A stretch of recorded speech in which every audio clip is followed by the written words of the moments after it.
Alrighty, we are live here on the on the Variety Sports Network here with the Fast Break, live for our Game 2 of the NBA playoffs recap. I'm your host here, Shoot the Rock, so appreciate everyone tuning in live here on YouTube, and then also I'm going to try something different tonight. We'll see how this goes, just because I know I go live, kind of late here, so sometimes it is a little hard for people to watch. So lately, we haven't had as many takes in the comments, which is all good. I get it. Some people, maybe just kind of trying to chill before going to bed. Listening to some ball talk. So I'm gonna try here tonight. I'm also live here on Twitter or X now, the on the Fast Break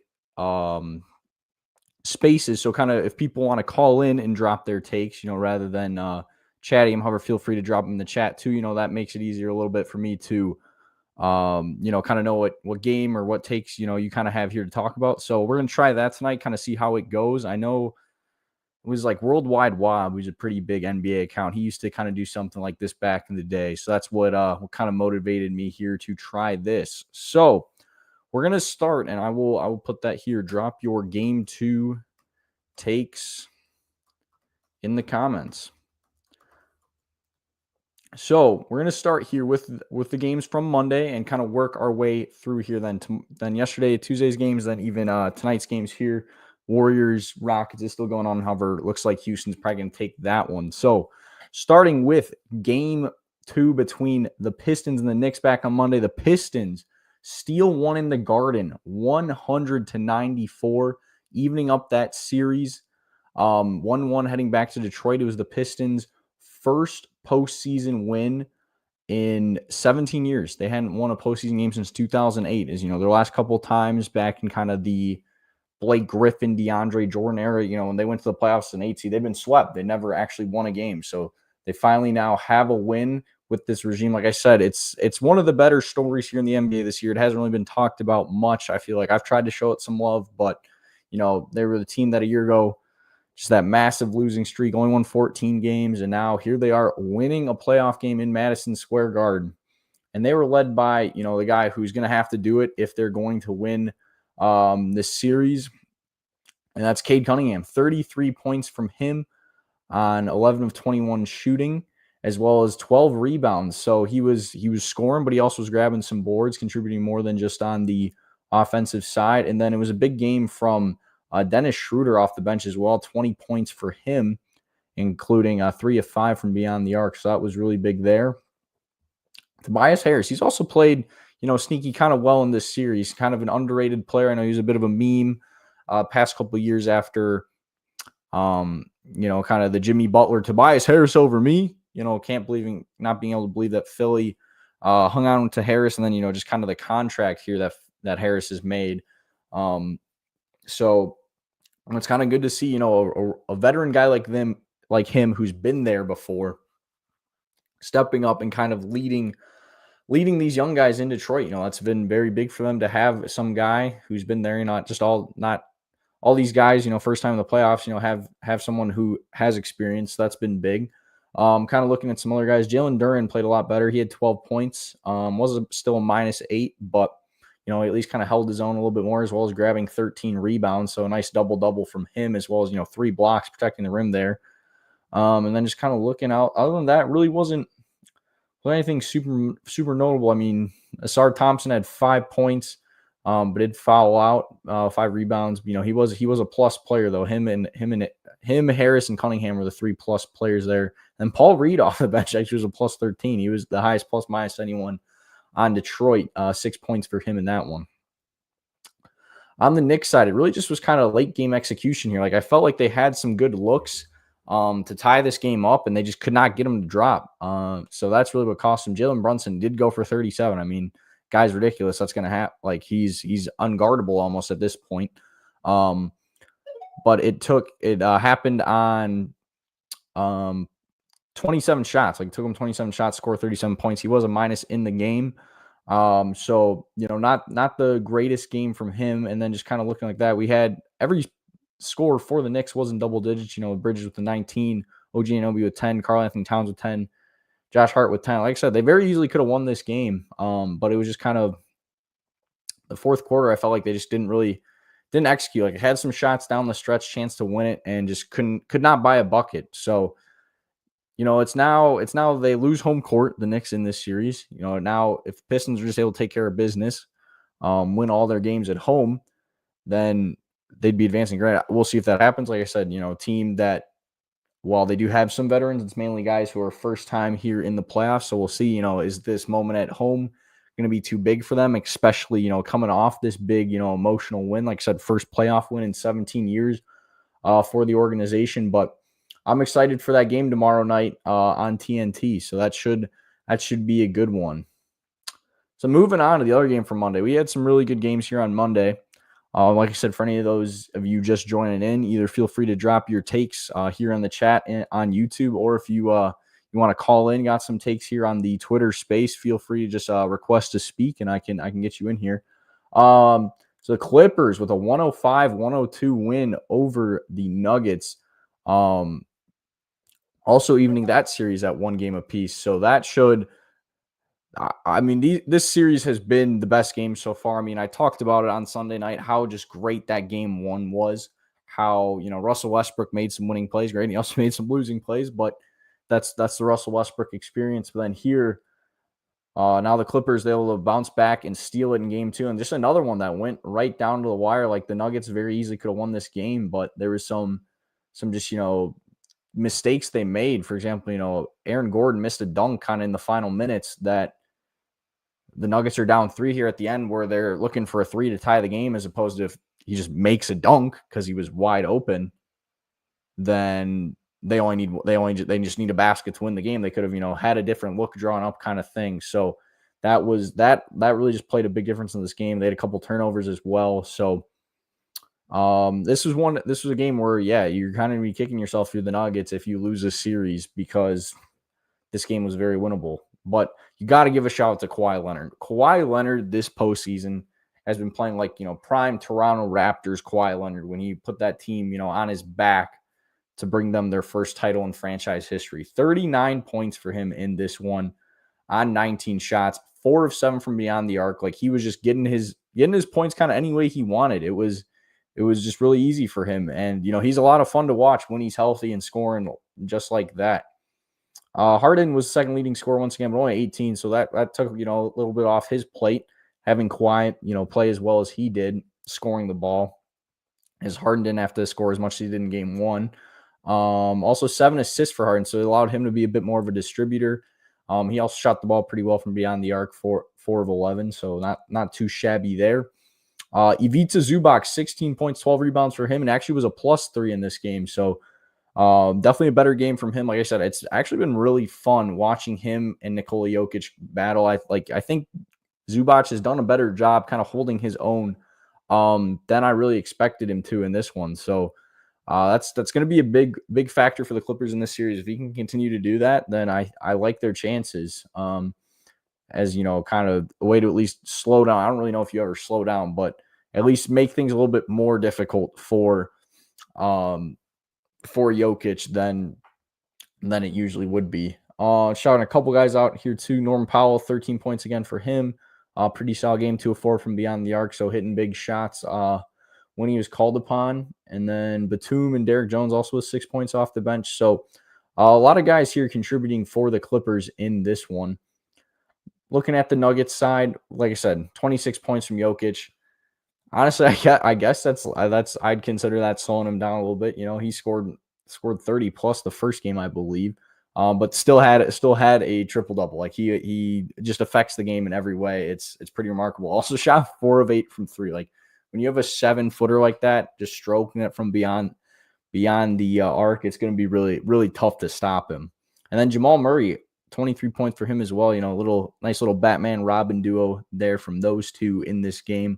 6 assists from Murray. Also shot 4 of 8 from beyond the arc. So, like, their 2 best players were playing really well. It's just kind of, can they get more for some of these other guys? Like, Westbrook did have 14 points again off the bench, but took him 11 shots to get there kind of thing.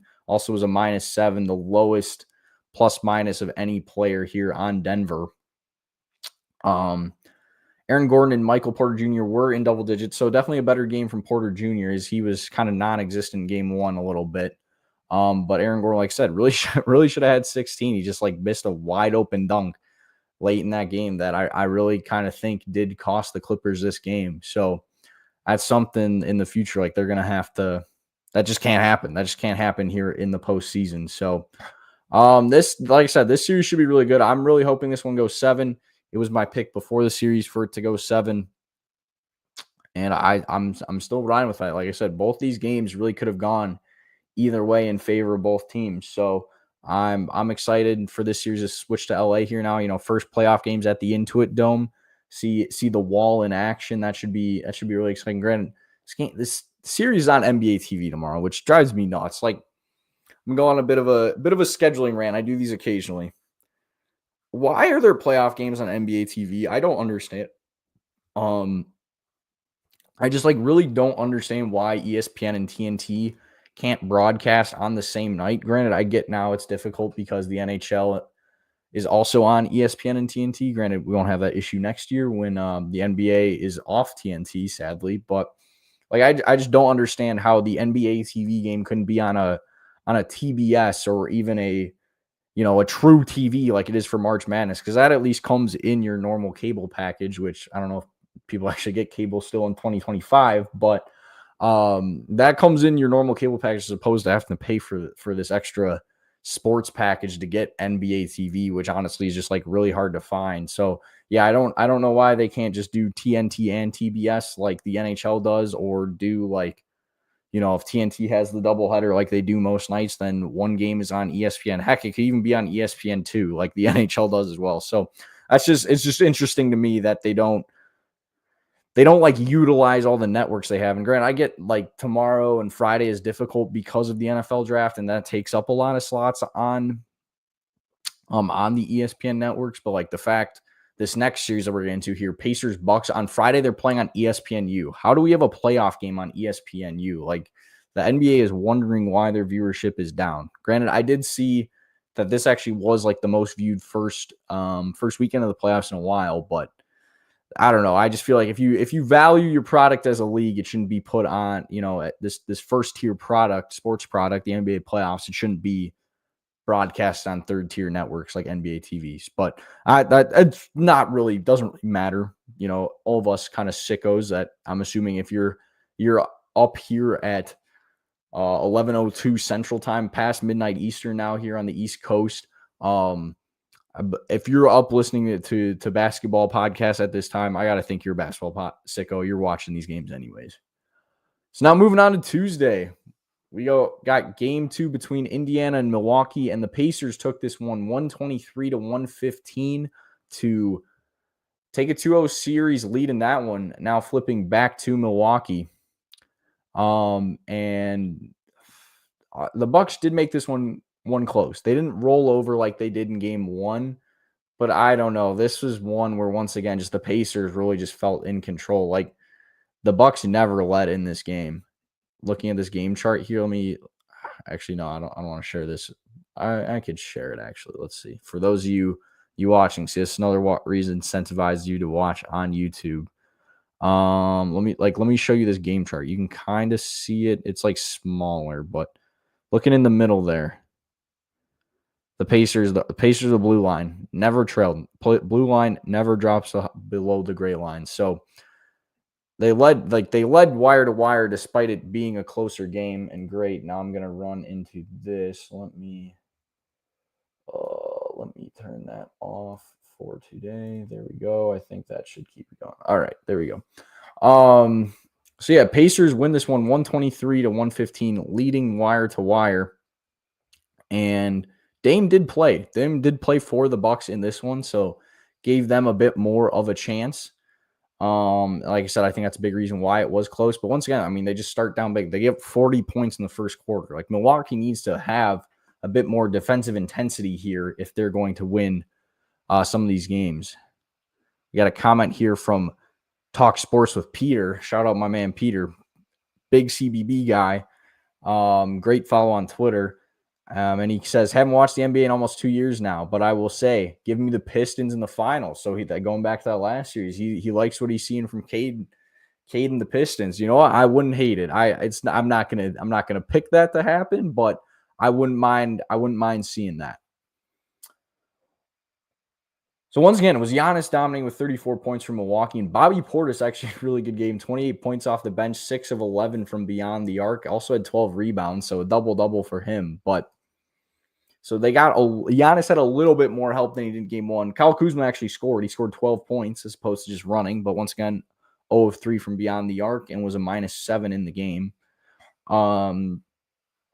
Giannis 34 points, 18 rebounds, like I mentioned, 7 assists. So three assists shy of a triple-double, but it does really just still feel like it is just kind of Giannis against the Pacers. We'll see if Dame shot 4 of 13. So it took him 13 shots to get to 14 points. He's definitely clearly not all the way there, but we'll see if maybe as the series progresses, he gets, healthier, plays a little bit better. Like I said, I think that's just a big, there's a bit of a sense of panic with the Bucks. So it's like, all right, we got to bring back Dame now while we can before, this series kind of gets out of hand. So we'll see kind of what happens here as it flips back to Milwaukee. Obviously got to shout out the Pacers. So I don't know. I started with Milwaukee. Everyone for the Pacers starting 5 in double digits, positive plus minus. It was Siakam once again. I've been really it's been a lot of fun to watch Siakam this series. I've been really impressed with him. 24 points, 11 rebounds, 3 assists for him. And he's shooting, shot 2 of 5 from beyond the arc, 8 of 16. So shooting a good percentage. He's doing it, with pretty good efficiency there. Including, made all his free throws. So I really think he's took advantage of his opportunities this series. And that's a big reason why the Pacers have just kind of dominated as much as they have, because they kind of know that, well, obviously, there's Giannis. I really the Bucks bigs are lacking compared to what they've been in years past. I mean, Taurean Prince was a -13 in this one. It's really just kind of Giannis in the paint. I guess you got Jericho Sims. Jericho Sims actually was a +5, but didn't score at all. Didn't have a block. Yeah, Bobby Portis the only one with a block. He also had 28 points off the bench. I forget if I said that. Yeah, Bobby Portis with a double-double off the bench. Pretty good game from him, but wasn't enough. Looking else, Halliburton also with 21. Did take 19 shots, so not the most efficient game from him, but also had 12 assists. So, if you're still scoring 21 points, even though not super efficient, but still scoring, and then as well as contributing on 12 other baskets, that's very impressive. That's a very good game from him. So, looking, see kind of who else here. Benedict Mathurin had 14 off bench. Got to shout that out. And then, Nembhard was 17. Aaron Nesmith was 16. And Miles Turner with 15. Like I said, every guy positive plus minus. And they really just kind of have their whole starting 5 contributing, as opposed to the Bucks, who are kind of struggling to really get a whole lot from guys outside of Giannis. Like I said, Bobby Portis did have a good game, but it's really just going to take better games from these guys for this to be a series. Like I said, Game 3 on ESPNU/NBA, or I guess it is also on NBA TV. Yeah, see, they can split the broadcasting on NBA TV, but on, however, I think Friday night there is games on both TBS and TNT for NHL. So I guess that kind of makes sense, but I don't know. It seems silly. They couldn't put one NBA game on ABC Friday night. We really got to broadcast multiple rounds of the draft on ABC. Seems a little silly to me, but the NFL is what does numbies, so that's how it is. Moving on to the second game on Tuesday. This one also a bit of a blowout. OKC knocks off the Grizzlies 118-99 to take a 2-0 series, leading that series. Again, another one where OKC just led wire to wire, never trailed in the game, and really they're just the better team. They're proving it game in and game out. There'd be times in this game where it got close. It was never a 50-point game. I'll give them that, but OKC did lead by as much as 23. So they were up 20. They won by 19 kind of thing. There was, I want to say maybe it was at the end of the third. Yeah, at the end of the third, Memphis outscored the Thunder by 7, but still then I think it was maybe I got a notification that they cut it to single to 10, and that's when I would turn it on. I would flip back to it because, like I said, I was mainly watching Bucks Pacers. Would flip back, and then in 2 minutes, OKC would be up big again. So it was one of those where it just was really never was close. I mean, the Grizzlies just turned the ball over too much. That's really what it is. Grizzlies turned the ball over 15 times to the Thunder 7, and the Thunder make them pay for it. They scored 25 points off of turnovers to the Grizzlies 6. That's 19-point difference. That's literally the difference in the game right there. Or do I have that reversed? Oh, no, I had that reversed. Or no. They just list it weird on ESPN. They, rather than listing points off turnovers, they do points conceded off turnovers. And then fast break points too. OKC outscores Memphis 21-3. Grant, I think some of that's a little bit carryover. Those points are kind of double counted there. So that's what I'm just saying. OKC forces turnover, they run, they play a style that just Memphis cannot hang with. And I forget, maybe I predicted this series to be a 5-game gentleman sweep. I have a hard time seeing at this point. Memphis has just been dominated in every facet of the game in every single game. So the Thunder were led by, Shai Gilgeous-Alexander, per usual, 27 points for him, as well as 8 rebounds, 5 assists. Did take 29 shots, so not a super efficient game shooting for him. But, Jalen Williams is there with 24, Chet with 20. Chet also had 11 rebounds, so double-double for him. And then Isaiah Hartenstein was the leader in plus-minus behind Shai. So that's the thing. Shai, while he wasn't super efficient scoring, he was still a plus player when he's out on the floor. I know I probably mentioned plus-minus more than I should, but I really do think that is a just very good stat. If your team is winning and you're a guy that has a high plus minus, where that means you're impacting the game. And if your team's losing and you're a guy with a very low plus, you being out there is very negatively affecting your team. So kind of looking here also, Alex Caruso actually the highest plus minus. He had plus 18. And also had 13 points coming off the bench, including shooting 3 of 6. I mean, that's what I'm saying. OKC is just so deep. They got these role players. That starting 5 is really solid. And now we're going to Alex Caruso to score 13 points. Isaiah Joe, a plus 17 off the bench with 7 points and 4 rebounds. They have guys just coming in and filling their role. So that's why I just think they're going to be such a tough team to beat, and why they're my pick to come out of the West, because they played what? Granted, Jalen Williams only played 3 minutes. The other Jalen with J.Y. Williams only played 3 minutes, but they have, they played 10 guys in this game. So yeah, it's I just don't think Memphis has the guys to hang with OKC. Looking at the Memphis side, Jaren Jackson Jr. is their leader with 26 points. So that's what I'm saying. He's minus 20. Ja had 23. He was only a minus 7, so I'll give Ja credit. But had 5 turnovers. 19 from Desmond Bane as well, and also 12 rebounds. So actually a really good game for him. Desmond Bane has been playing well in this series. I'll give him credit for that. And then Scottie Pippen Jr. with 13. But yeah, he's a minus 14. So yeah, I don't know. Memphis is just gonna have to play a lot better for them to win, or even not win this series, just to win a game.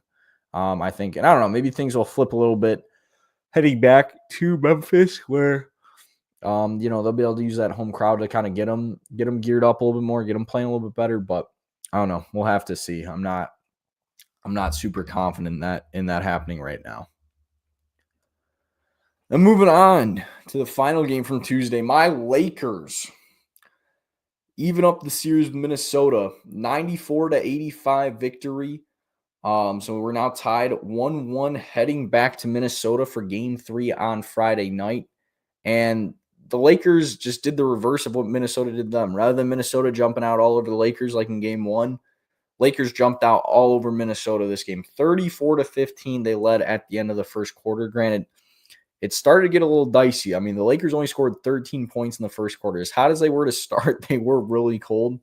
And it was giving me Duke Houston flashbacks, where I was like, oh, great. Here's another one of my teams. They've been up, controlling the game all game, and they're going to blow it in a critical spot where, Duke at the end of their season. If the Lakers went down 0-2, I think it would have been wraps, especially how they got dominated Game 1. I said it here on the pod. I knew Memphis was not going to shoot 50% from 3 again, but I guess I didn't expect them to shoot 20% from 3. I thought it was going to be maybe hey, we'll shoot 35 to 40%, not the complete opposite end of the spectrum where they go from, can't miss to now it's can't make, going from making 5 every 10 threes to 2. Like that's a drastic drop off. That's 9 points right there. So and that was the difference in the game, 9 points. I was lose by 9. So looking at it, it was just Luka again. This is why you traded for Luka. This is why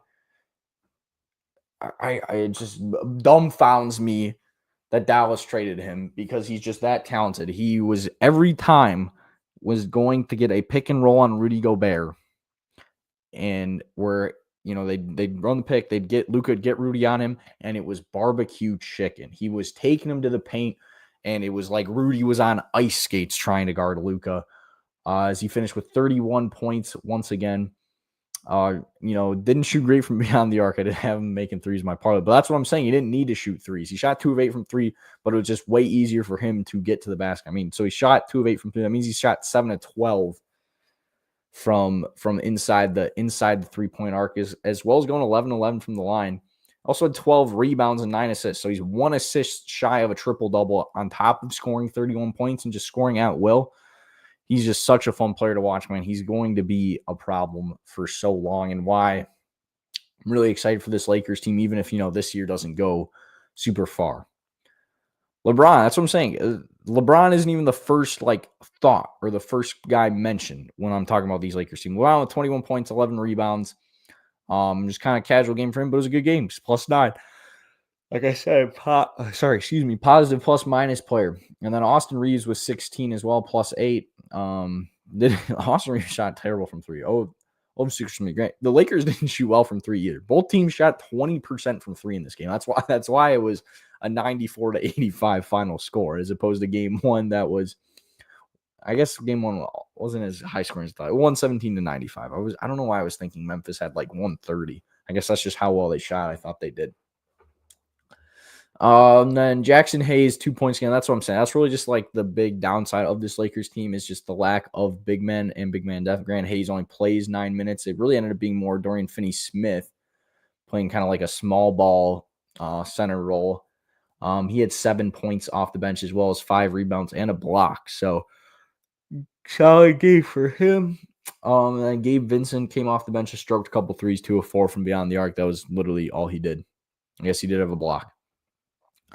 On the Minnesota side, 25 from Ant, 27 from Randall. Randall really was also kind of getting whatever he wanted. That's what I'm saying. Lakers really don't have a stopper inside, outside of, I guess, occasionally LeBron, if he gets a chase down, or, kind of not chase down, but is kind of lurking. He's there. There's no one guarding the basket kind of thing is what I'm saying. So yeah, just really Memphis, just the big fall is this. They're shooting in this game. They shoot 38% from the field, 20% from 3, and only 80% from the free throw line. So they definitely left points to be desired on the table here. And that's why I think, they're still very much in this series. I had a lot of people in my chat. Like I said, I was live on Twitch watching this game yesterday. So make sure to follow me over there. Shoot Durock on Twitch. Been doing a lot of playoff watch parties. And I think I'm going to try to do another one tomorrow night. For the NFL draft and for these playoff games. A lot of people in that chat were saying Lakers in 5. And I'm not as confident in that. I think Minnesota has been playing very well, where I have a hard time seeing the Lakers winning both games in Minnesota. I think we're going to walk out of Minnesota with a 2-2 series split. I think originally I even picked Lakers in 5, and I think that was a little, homerism, nearsighted. But I can see the Lakers winning in 6. I like their effort a lot better in this game. Like I said, I think Memphis is going to shoot better than 20% from 3, but I didn't think they're going to shoot 50% from 3 again. So I think the Lakers are capable of playing better than they did yesterday, and I honestly thought they played really well yesterday. 34 points in the first quarter. Granted, then they only scored 60 points the next 3 quarters.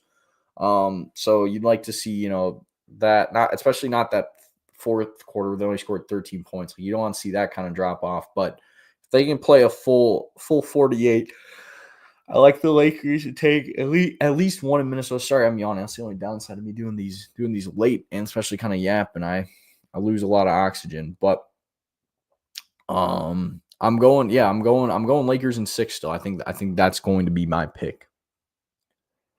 So now we move on to today's games. And Grant, like I said, Warriors, Rockets 102-87 with 4 minutes left here.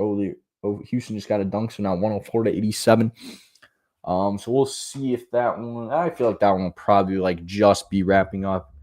And shoot, Fat Boy Fadeaway left. I know he's a Warriors fan. Hopefully maybe he tunes back in, kind of as the game ends here, and I'll try to have him hop on and drop his takes. So Boston takes a 2-0 series lead, knocking off Orlando 109-100 behind 36 points from Jaylen Brown. Paolo Banchero had 32 to lead Orlando, and this game was close. I believe not Memphis. Orlando might have. I'm pretty sure they did lead at some point in this game. Definitely in the first quarter because it ended 23-21 Boston after the first. So they were definitely in it. Like it was not as much a runaway as game one. Largest lead. Okay, I guess Orlando's largest lead was 1 point that came in the first quarter, but Boston only led by as much as 15. So like this, Orlando definitely did make this a bit of a closer game. Looking here at kind of what's sticking out to me, really the difference in this game. The free throw percentage on both sides was pretty brutal in this game. Boston shot 25 of 33 from the line. Orlando shot 15 of 24, 62%. They missed 9 free throws. Like that's the difference. Granted, you don't expect them to make all those. They're probably not going to make all 9 free throws, but I don't know. That's a difference in the game. Points conceded off. Actually, yeah, Orlando had less turnovers than Boston, so they did a good job with that. But and more points in the paint. Yeah, I don't know. Orlando definitely kind of hung around more in this game than in game one, and then I kind of expected them to at any point in this series. But still, just Boston's too much. Like I said, the other day was Derek White, who's their like sixth, he's really not their sixth man. That's Pritchard. No, White starts. What am I yapping about? But their fourth option is their leading scorer with 30 points. Today it was Jaylen Brown, 36 points for him. Porzingis, the second leading scorer, 20 points, and had 10 rebounds to go with those 20 points. Jason Tatum. Am I missing something? Is Tatum injured? Oh, he was. Yeah, Tatum didn't even play in this one. That now makes a lot more sense. I'm gonna be honest, I did not know he would. Like I said, I was out kind of hooping, so I was just kind of more box score watching, and then watched highlights afterwards. Dang, I guess I didn't even notice. How did I not notice that he wasn't out? He was ruled out for Wednesday's game. Is he? I wonder if this is. All right, if anyone knows the update on this Jason Tatum, if it's like a major injury, I'm very interested to know. But yeah, even without Jason Tatum, they still win. And in a game where they trailed once.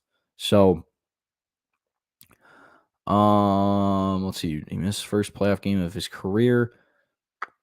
Declared out an hour before tip-off. This is doubt. Okay, I guess I didn't know he wasn't gonna play. He was doing pregame shoot around, so been able to do some encore Wednesday. Yeah, sorry, this is bad podcasting. I guess I didn't know this. I didn't know that something happened. Like I said, this game one was on Easter Sunday, so I didn't get to watch a bunch of it. But yeah, I guess he didn't play game two, and still did not matter because we got Jaylen Brown with 36, Porzingis with 20. Derek White had 17 once again, as well as 6 rebounds, 5 assists. And then 11 from Drew Holiday. 9 from Pritchard with 14 off the bench. Like I said, we're just talking about him. It's including 3 of 6 from 3. So that's what I'm saying. That Boston very deep, just very deep team. That's why I'm going Boston OKC as my finals prediction, because they're the 2 deepest teams in my opinion. They just have so many different guys that can get it done. So I don't know, not a whole lot to say about this one. Like I said, I predicted it to be a sweep beforehand. Maybe now after how Orlando played tonight, especially if Tatum misses another game. Yes, that is the thing too, is when you have guys missing games in the first round and you're up 2-0 in the series, what's kind of the rush to rush him back? You guys have a guy dealing with something, just get him healthy, get him ready to go for the later rounds rather than rushing him back. Boston can win this series without Jason Tatum. They don't need Jason Tatum to win this series. They're going to be just fine in this one. So I'm looking here, I guess, at the Orlando side. Like I mentioned, it was 32 points from Paulo Banchero and Franz Wagner with 25 as well. Then Wendell Carter was 16. And then Anthony Black, 11 off the bench. But they just don't have the guys yet. I mean, Wagner and Banchero are going to get theirs every game, but I'm not seeing enough from these other guys. Like, you got KCP, 3 points starting, shooting 1 of 9, including 0 of 6 from 3. Corey Joseph, 7 points on 6 shots. He's like your starting point guard, and he had 3 assists. Like, that's just not like championship playoff quality caliber teams, like that's a first round exit caliber team. So there's definitely be some work for Orlando to do here in the offseason if they're going to become, kind of that next step and competing for, like kind of be in like that Cavs role where, I mean, those two teams played in the first round last year. Cavs 1-7. Cavs now the 1 seed, probably going to find themselves in the conference finals. Orlando kind of took a step back, granted injuries, but we'll see how that goes. So now speaking about the Cavs, they win 121-112 over Miami, take a 2-0 series lead. And this is one for sure where Miami didn't, like, unlike game one, like Miami didn't back down. Miami was in this, like Miami honestly could have won this game. Like they made it close down the stretch. But Donovan Mitchell really just kind of took over, especially late in this game, to win this one. Yeah, they cut it to like 4. Oh, they cut it to 2 at one point. Yeah, it was a 2-point game with 3:41 to play, but Cleveland ends up holding on to get the victory. Yeah, Miami actually led to start this game here in the first quarter. Well, this is one where, yeah, it's the 3-point shooting that really saves Cleveland in this one. As they shot 47% from the field, but 48% from 3. I don't know if I've ever seen that. A team shoot a higher percentage from 3 than they did from the field. That's kind of crazy. So like I mentioned, the leader was Donovan Mitchell with 33 points. Or no, I'm sorry, that was Tyler Hero. Donovan Mitchell had 33 points as well as 6 rebounds, 6 assists. Shot 7 of 10 from 3. That's just ridiculous, especially, hit some big ones late. So that's just unconscious. And people like to slander Donovan Mitchell that he's not a playoff performer. That's a playoff performance if I'd have to say so myself. That's clutching up. That's winning a game for your team, hitting big shots, not missing. So I got to give props to Donovan Mitchell. And then their other leading scorer, sorry, I keep scrolling back up to the Heat. 21 from Garland. So like I said, that backcourt duo there, they've been a problem all year, and they continue to be. Garland actually was a -2 in this game, though. So 21 points, but 9 assists for Darius Garland. And then Evan Mobley also with 20 points, as well as 6 rebounds, including 3-6 from 3. That's what I'm saying. I got all these guys just making threes. So that's pretty exciting there for the Cavs. Kind of looking at anything else really standing out here. Like I said, it's really just shooting 48% from 3. Let me just run through all these. Max Drew, same thing. 4 of 8 from 3, 14 points. DeAndre Hunter, 12 points off the bench, including being a +12, shooting 2 of 4 from 3. Isaac Okoro took 1 3, knocked it down. Ty Jerome, 1 of 4, and did take 8 shots in total. But, he knocks down 3. Sam Merrill, 2 of 4 from 3. So all these guys are just hitting threes. That's insane. I don't know why some of them are listed below guys that played 0. Why is Amani Bates listed as the second guy off the bench? Like, he played 0 minutes. Interesting. So yeah, Cleveland shooting lights out. We'll see if that continues. On the Miami side, Tyler Hero has been very impressive. He's like really blossomed, kind of almost into that Jimmy Butler takeover playoff game type performer, like Jimmy Butler was. He's kind of taken over that role as their main scorer, as their go-to guy here in the postseason. So, very impressive game for him. 33 points, including 4 of 11 from beyond the arc. Also had 6 rebounds and 5 assists. And yeah, he was a plus player in this game. Despite the result, he was a +1. And the second leading scorer was Davion Mitchell with 18 points and 6 assists. So pretty solid game for him, being that kind of secondary guard. That's something that Miami definitely needs. Looking here else, Bam with 11, 14 rebounds, 9 assists. So Bam one assist shy of a triple-double, but did take 9 shots, made all his free throws, but yeah, 3 of 9, including 1 of 5 from beyond the arc. Maybe he should have just kind of stuck in the paint a little bit more. And then same thing, Wiggins, 3 of 10 from the field, 1 of 4 from beyond the arc with 10 points. It was a -9. So I mean that's the difference in the game right there. So really the big standout though. Well, I guess what I'm talking about, there'll be these like outliers where you're like, yeah, that was a negative player on the floor. Duncan Robinson was a -17. He only took 3 points. He only scored 3 points, took 3 shots, but was a -17 with 2 fouls and 1 assist. Like that's what I'm saying. That can't be your like go-to guy off the bench. Grant, I guess he only played 12 minutes. It was more Haywood Highsmith, 17 points in 27 minutes off the bench for him, then Jovic with 11 points in 25 minutes. 1 of 8 from 3. That's what I'm saying. We can't have that. However, he actually was a +2 in the game. So interesting stuff. But I don't know. I think Miami can take 1. Miami can at least take 1 at home. I don't think they're gonna get swept. Like, especially after this performance today, I really think they did play. They played pretty well. They gave Cleveland a bit tougher game. They're not just gonna roll over here kind of thing. So I am excited to see these games in Miami, see what happens there. And then the final game of the night, it just went final. The Rockets knock off the Warriors 109-94,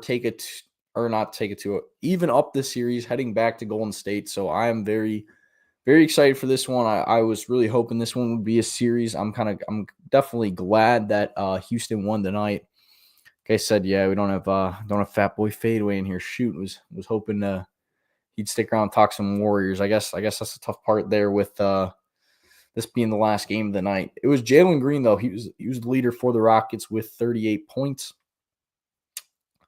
And then kind of looking, it was the rebounding total. It really looks like is what's standing out to me here for the Rockets. They out rebound the Golden State 47 to 33. So this is one, like I said, it's going on here while I'm watching or while I'm live. So I'll probably have more kind of takes on it maybe next show a little bit more. That is going to be the one kind of difficult thing. Here is the last game of the night on the night that so Sundays and Wednesday nights. Might not have a ton of takes, and that's where it'd be great to have you guys kind of hop in, drop some takes. But yeah, I mean, free throws really stand out here. Golden State shot 11 of 18 from the free throw line, as opposed to the Rockets shooting 16 of 20. So that's just leaving points at the line. That's something that can't happen. So yeah, really free throws, rebounding, so the main thing kind of standing out. Turnovers pretty simple, pretty even. And points in the paint. Houston dominated inside, 46 points in the paint to 28 from Golden State. So, and yeah, largest lead for Houston, 20 points. Golden State never led. So, seeing guys just kind of gets there. Let me look at this Jalen Green. Yeah, Jalen Green was scoring in the paint pretty easily, as well as knocking out a bunch of threes. So yeah, very good game from him. Let's look here. So yeah, 38 points on 25 shots, including 8 of 8. He was chalking 18 3-point attempts. He did knock down 8 of them though, so I got to give him credit. I mean, if you're knocking them down, keep shooting them, kind of thing. Then looking else here, we got 17 from Şengün as well as 16 rebounds. That's what I'm saying. Him just dominating inside. That's something Golden State cannot allow to happen. He was a plus 28 in the game, highest on any player here on the Rockets. As well as Dylan Brooks, the defensive menace, had 16 points, plus 12, pretty good game from him. Did have a block. He did turn over 3 times himself, but did have a block, 3 rebounds. Knocked down 2 of 5 threes, so good stuff from him. Looking else here, Amen Thompson with 11 points. That's really kind of all there. And then Van Vliet only was 7 not off the bench, starting. And then it was off the bench was 14 from Tari Eason, including knocking down both threes he took, shooting 6 of 9 with 6 rebounds. So good game for him. However, he was a -4. Interesting. On the Golden State side, we have Steph, the leader, with 20. But on 15 shots, 4 or 9 from 3 is pretty good. You'll take that. Yeah, that's very good. You'll take that kind of thing. But then after that, it's really not much. There's a whole bunch of different guys that played here. Granted, like a couple of them only played 4 minutes, kind of in garbage time. But yeah, Golden State, 1, 2, 3, 4, 5, 6 guys playing off the bench for the Warriors. Again, a little bit because it's a blowout. They're playing different guys. I guess, yeah, but no one like fouled out. The most amount of fouls I'm seeing is 4 from Guy Santos. Interesting. But yeah, I think I got to think a lot of this is probably just garbage time when I wasn't really locked in because yeah, it's like Quentin Post is their second leading scorer with 12 points. Him and Moses Moody with 12 points. So it just kind of looks like it wasn't a great game from other people. It was really just kind of the Steph show, and it's going to be a problem. I mean, only 3 points from Jimmy Butler. Granted, he only played 8 minutes. Did something happen? Did Jimmy get injured? Jimmy had to have gotten injured if he only played 8 minutes. Yeah, a pelvic contusion, left the game. Okay, so that's see the stuff I'm missing out because I'm doing the show and was hooping myself. I think I got to tell the fellas probably no to hooping on Wednesdays while I got to do the show. So my apologies about not being super informed about some of these injuries, my guys. It does look like there's a bit of an altercation. They got the highlights on here. Oh yeah, someone threw a towel. Dang, bro, the Rockets are throwing towels. Yeah, this could get scrappy. This could be a good series. I hope this one goes 7 as well. Like I said, my pick was Golden State in 7, but I hope this goes 7 as well. Good win here for the Rockets. We'll see kind of what happens here as the series flips. So looking at the schedule here for the next couple of days, tomorrow we got Knicks Pistons game 2. Knicks are 1.5 point favorites in that one. That one's at 6 Central, 7 Eastern on TNT. I don't know. I like the story of the Pistons here. I'm gonna go with the Pistons to win this game. I'm going Pistons. Take a 2-1 series lead. First, like I started the show off with first playoff win for the franchise in 17 years, and now get to do it at home. That'd be a lot of fun. Then at second game of the TNT doubleheader, 8:30 Central, 9:30 Eastern on TNT. We got Thunder Grizzlies. OKC's favored. I like I said, I got them winning it. I see this one being a sweep. I just don't think that the Grizzlies can hang with the Thunder. And then final game of the night, Nuggets Clippers game 3, like I said, on NBA TV. That's so good, bro. Why is that on NBA TV, bro? Why is that one on NBA TV? They should have flipped that. That should have been flipped.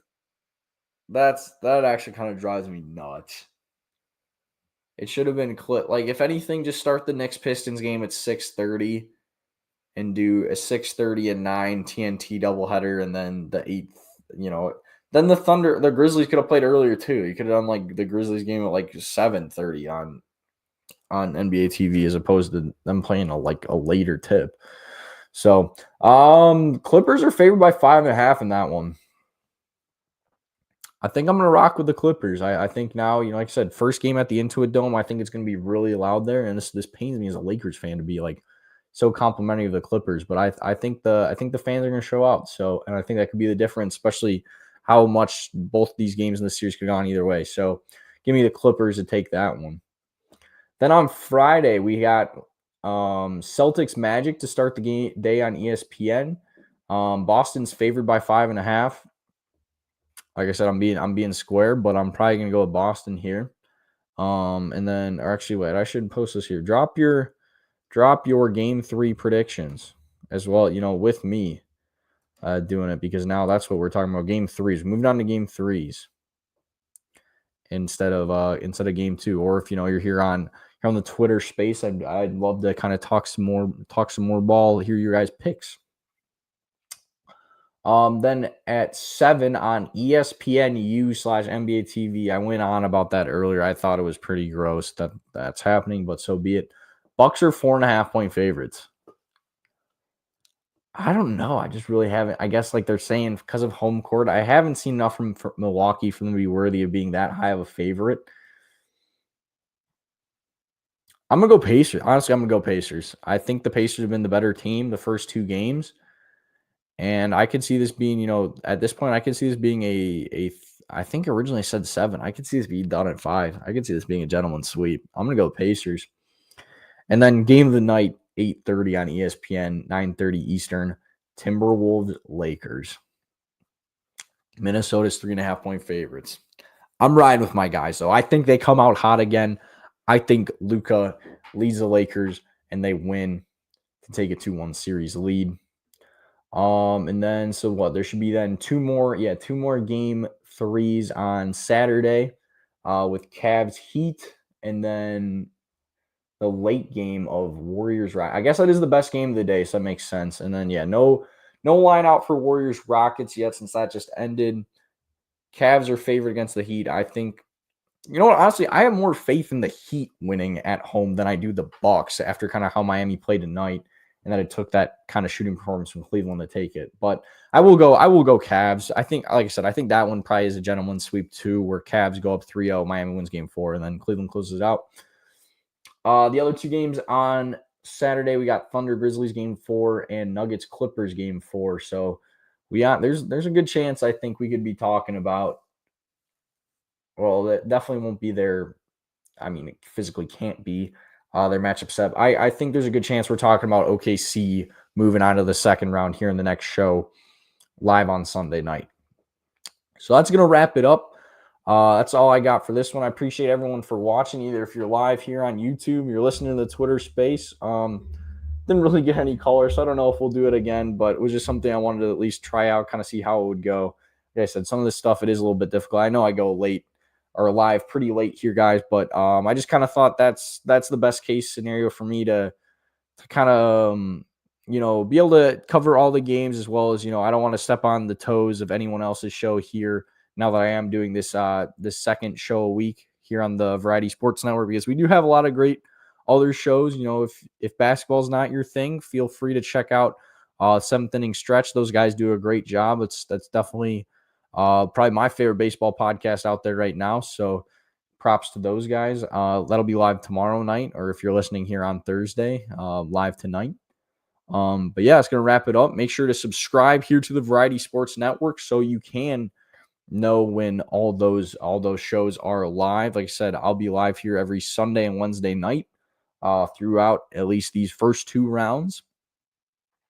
Make sure to follow me at Shoot the Rock YT on Twitter and just kind of everywhere, mainly Twitter, but like I said, I've been going live on Twitch a lot, watching these games. So if you want to hop on there, watch these games with me, feel free. Follow the Fast Break Twitter account as well, and make sure to like the video, and I'll see you guys next time. Peace.